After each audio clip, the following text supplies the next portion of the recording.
Diddy once spent millions controlling his own narrative. Now his worst moments are streaming globally, and he claims he never approved a single frame. Today, we're unpacking how Netflix allegedly tricked Diddy into giving up explosive behind the scenes footage, and why 50 Cent might have played the long game to humiliate him on a global stage. What's your take? Should public figures lose control of their image once they're under criminal investigation? Do me one solid, hit that like button, subscribe, and drop a comment below and tell us if you think Netflix went too far or played it just right. What kind of man hugs his fans with a smile, then whispers behind closed doors that he needs a bath to wash them off? That's exactly what the world heard in the leaked footage from Diddy, The Reckoning. In the middle of the doc, Diddy is allegedly caught on camera saying he needs sanitizer and a bath after interacting with fans. It's a moment so petty,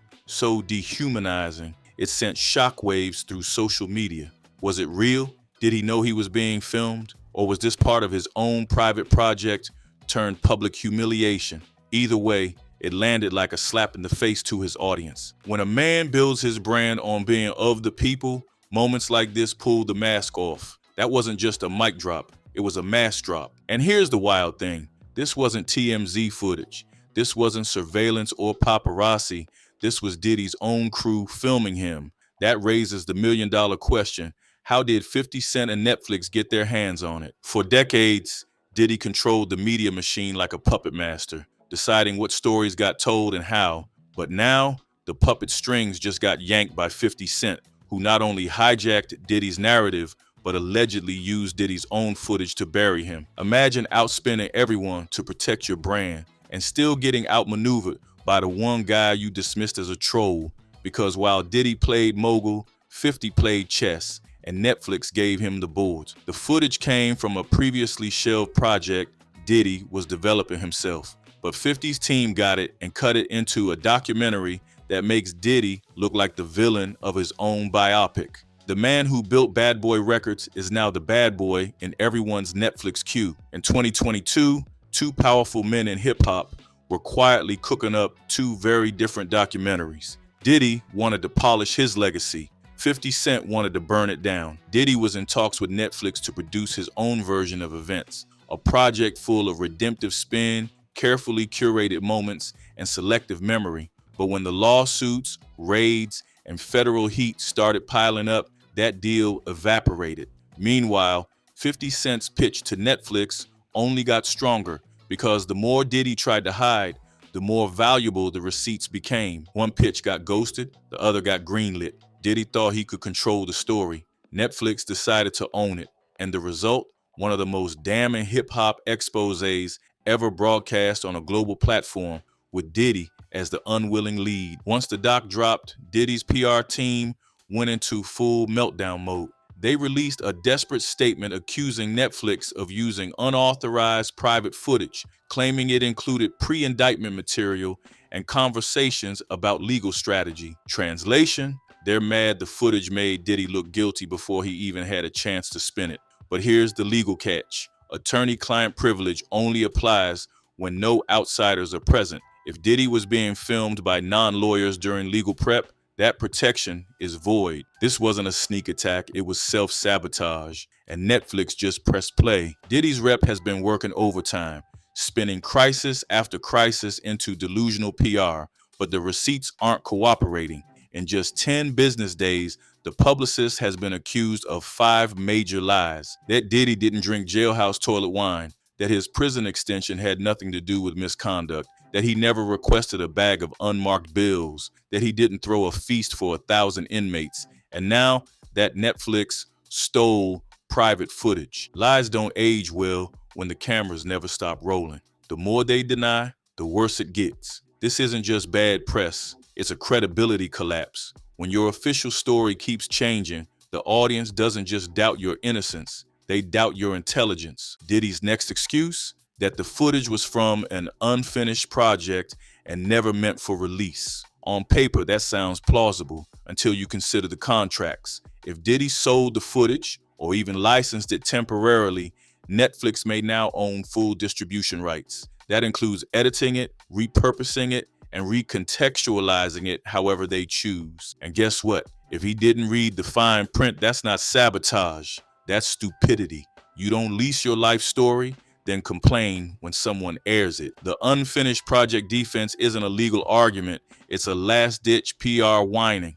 And Netflix isn't in the business of whining. They're in the business of hits. Let's break down the legal drama Diddy's team keeps yelling about: attorney-client privilege. Yes, it exists, but no, it doesn't cover you when you turn your defense strategy into a mini documentary. Once you let outsiders, like a camera crew, into the room, the privilege is gone. It's not just voided, it's forfeited. That's legal basics 101. And if that footage was passed along during editing, sold to Netflix, or uploaded to a shared drive, congratulations. You gave your enemies your secrets. You can't cry foul after you leave the vault wide open. Diddy's lawyers may try to claim sabotage. He may have tripped over his own ego. Diddy might have sold that footage because he needed the money. His legal troubles are mounting. His brand deals are vanishing. And with lawsuits left and right, insiders say he's quietly liquidating assets. That includes media content. If he sold Netflix the footage thinking he'd get final cut, he miscalculated badly. You don't control a billion-dollar streamer with vibes. You need leverage. And Diddy lost his the moment those court filings went public. This wasn't a leak. It was a liquidation. Sometimes desperation signs deals dignity would have shredded. There's a reason lawyers stay quiet when a case is shaky. They don't want to get caught lying on the record. But Diddy's publicist, she's been talking nonstop. All these dramatic claims about betrayal, exploitation, and unlicensed footage, they're not coming from a judge. They're coming from someone who doesn't have to swear under oath. No court filing, no lawsuit, just smoke. If this was truly illegal, wouldn't his legal team have filed an injunction already? But they haven't, and that silence is loud.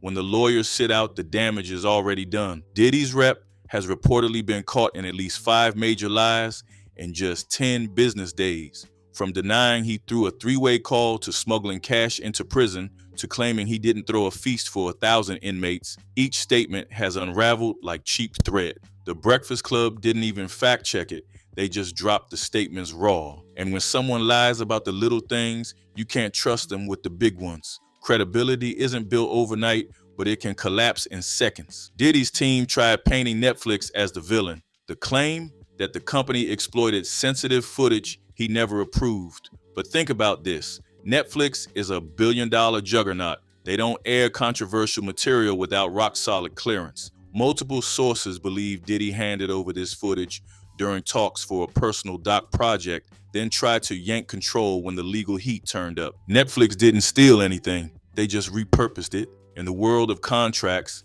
intentions don't matter. Signatures do.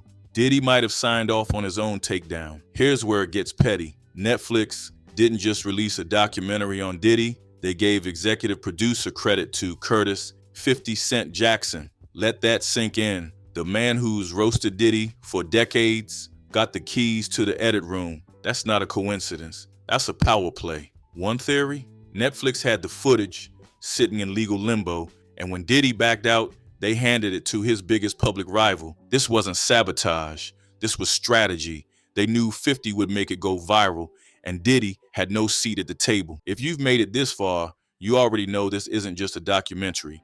This is a masterclass in media chess. Hit that like button if you think Diddy sabotaged himself, and drop a comment if you believe Netflix crossed the line. Also, be sure to subscribe, because the deeper we dig into these mogul meltdowns, the more we uncover. Just days after the doc dropped, 50 Cent posted something cryptic. All roads lead to Shreveport, and if you blink, you miss the meaning. He's opening a film studio in Louisiana, a production hub that could become the epicenter for hip-hop true crime content.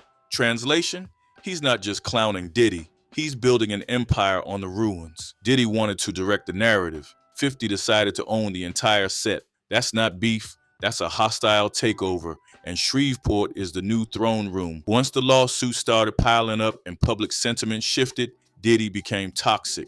Corporate deals dried up, brands pulled away, and Netflix, they didn't need to appease him anymore. His leverage, built on decades of fame, power, and fear, evaporated overnight. Even if he had rights to the footage, he didn't have the pull to stop the juggernaut. In Hollywood, when you lose relevance, you lose protection. Diddy became disposable the moment the scandals outweighed his value.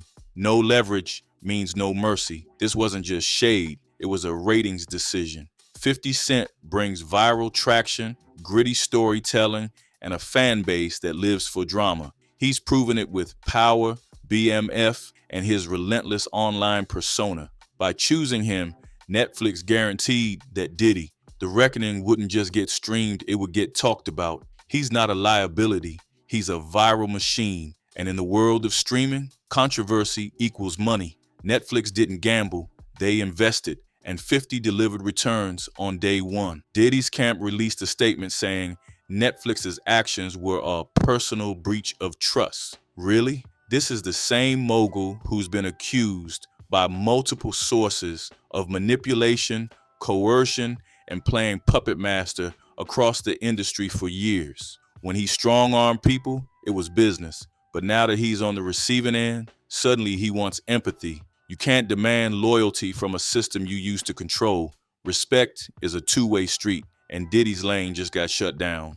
Netflix doesn't move unless the paperwork is airtight. That means at some point during the planning of Diddy's original documentary, footage was submitted, rights were shared, or agreements were drafted. Maybe Diddy thought the deal would never go through. Maybe he assumed the footage was still his. But business doesn't work off feelings. It works off contracts. And if Netflix holds the license, it's not exploitation. It's execution. This isn't just a Diddy problem. It's a pattern. Celebrities are losing control of their narratives, often through the very footage they authorized. Britney Spears, Kanye West, Tekashi 6ix9ine, and now Diddy. We're watching the rise of a new genre, the accidental expose, where raw, behind-the-scenes footage becomes a legal and cultural reckoning. Yesterday's promo clips are today's court exhibits. The camera doesn't lie, it just waits for the truth to catch up. Diddy used to symbolize power, wealth, and hip-hop royalty. But after this documentary, the narrative is rewriting itself. His name is now attached to headlines about manipulation, panic, lawsuits, and betrayal. The doc didn't just show who he is, it showed what he hid.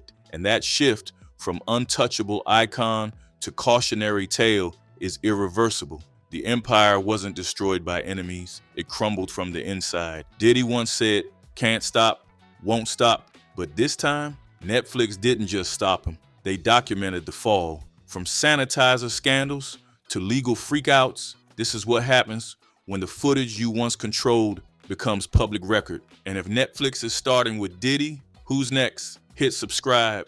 The next expose might be one headline away.